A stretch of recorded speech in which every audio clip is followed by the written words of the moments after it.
In the quiet town of Itomori, two souls are about to embark on a journey that will defy the boundaries of time and space. Meet Taki, a city boy with dreams as vast as Tokyo's skyline, and Mitsuha, a spirited girl yearning for adventure amidst the tranquility of her rural hometown. Fate, it seems, has other plans for them. One fateful day, their lives take an unexpected turn as they awaken to find themselves in each other's bodies. Taki, trapped in Mitsuha's world, grapples with the unfamiliar customs and traditions of rural life, and Mitsuha, thrust into the chaos of Tokyo, struggles to adapt to the fast-paced city life. As the days pass, Taki and Mitsuha's body-swapping episodes become more frequent, blurring the lines between their identities. As they navigate through each other's lives, Taki and Mitsuha start noticing unfamiliar surroundings and people. They recognize that they are in a different town and attending a different school or workplace. Over time, Taki and Mitsuha start leaving notes and messages for each other to communicate across the body swap. One day, Taki switches with Mitsuha on a weekend day. It turns out to be the day Mitsuha, Hitoha, and Yatsuha are traveling to the family shrine far into the forest. While they walk, Hitoha talks to them about the idea of a union. Whether it is a braid they created, time itself, or even taking a drink, unions are made every day. There comes a pivotal moment when Taki and Mitsuha suddenly stop swapping bodies. This change disrupts their routine and prompts them to search for answers.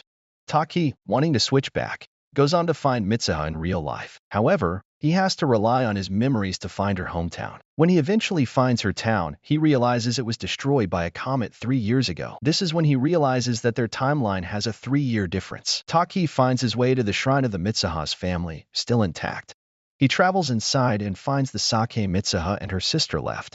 Taki thinks that if he drinks some of her sake, he can make one last connection and perhaps save her. Taki drinks some, but as he stands up, he trips and falls. As he does, he takes a journey and sees all of Mitsuha's life, her birth and happiness with her parents. Taki wakes up in Mitsuha's body. He realizes he has one last chance. Seeing the television, he realizes it is the day of the comet and the town's destruction. Trying to talk to Toha, she realizes that someone else inhabits her granddaughter. Taki finds Mitsuha's friends, Katsuhiko and Sayaka, and tells them what will happen. Despite doubting what they have been told, they believe her enough to help. They make a plan to knock out the town's power with explosives taken from Katsuhiko's father's construction company. However, they will need to convince the mayor, Mitsuha's father, of the severity. Taki and Mitsuha finally at the shrine, but cannot see each other, being separated by time itself. However, during the magic hour in a certain spot, they can finally see each other and meet for the first time. Taki returns her braid and she ties up her hair. Taki suggests they write each other names on their hands so they won't forget. Taki writes his, but when she goes to write her name, the connection is broken. Taki wakes up, back in his body, on the outskirts of the still-destroyed Itomori. He cannot remember why he came there, or the name of a girl that haunts him. He heads home to Tokyo. Back in the past, Mitsuha, knowing what would happen, enacted her plan with her friends.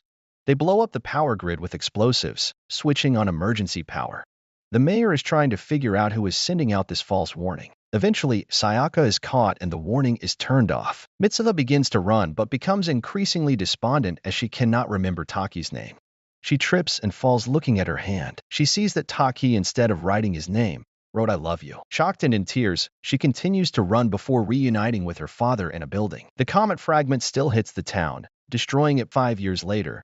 Taki gets a call from Ms. Okudera asking to meet up. They catch up, and she mentions the day they went to Itomori. Taki says he doesn't remember much of that day or why he was momentarily obsessed with the town. It turns out that reality has changed. Mitsuha was able to convince her father of the danger. That led the entire town to be evacuated to an area outside of the blast radius. No one died. Taki, not knowing why, searches the streets every day for a woman whose hair is tied up with a specific braid. At one point, Taki and Mitsuha cross paths in the street, but don't look back, deciding their weird feelings are nothing. One day, finally, they see each other on different subways, though they are not sure why they feel a connection. Taki sees a woman at the top of a staircase and passes her by as she walks down. He asks if they have met before. Mitsuha looks at him with tears in her eyes. Simultaneously, they ask, "Can I ask you your name?"